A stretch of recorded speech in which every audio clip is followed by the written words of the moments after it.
Vico van Voss has been making wooden furniture from salvaged materials for 20 years. When I get a tree that's been blown over by a hurricane or taken down by a tree company, I have the opportunity to give this tree a second life. Voss is known for creating elegant yet functional pieces. And part of my philosophy is that if it took a tree 80 years to grow, I need to build something that will last for that same duration. Voss formed that philosophy while he lived for 8.5 years in a small cabin he had built on his lot outside Chestertown, Maryland. I grew to understand and love nature, but it wasn't just loving nature. It was observing the real subtleties of the land, of the trees.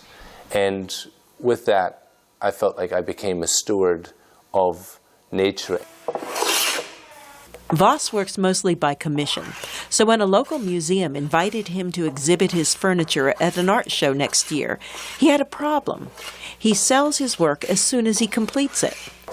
Basically, the idea of borrowing my client's pieces for 2 months was not an option. I couldn't go in and say, I need to borrow your dining room table for 2 months. Gallery owner Carla Massoni came up with an idea to work around the problem. If patrons were to loan money to Voss, so he wouldn't have to sell each piece, he could create a body of work for the museum show. Afterwards, he would sell the pieces and pay back the money. So far, Massoni says more than 20 people have participated in what she calls the Seed Project.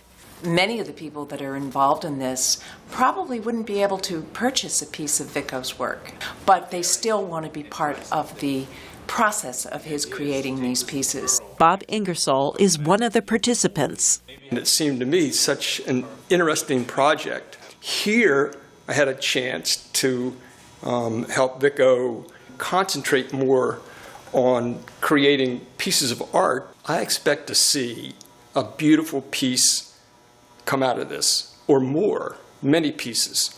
Massoni says such willingness could have something to do with the community's historic connection to the surrounding farmland and river.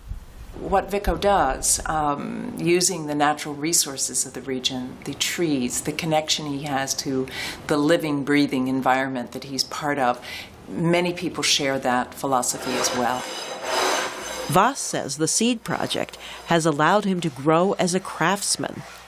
I thought, what a phenomenal opportunity to get out of my own box and create something very unique, very sculptural, much more artistic, but still functional than what I've created in the past. The Chestertown community hopes the Seed Project could blossom into support for other artists and craftsmen in the future. For producer June So, I'm Carol Pearson, VOA News.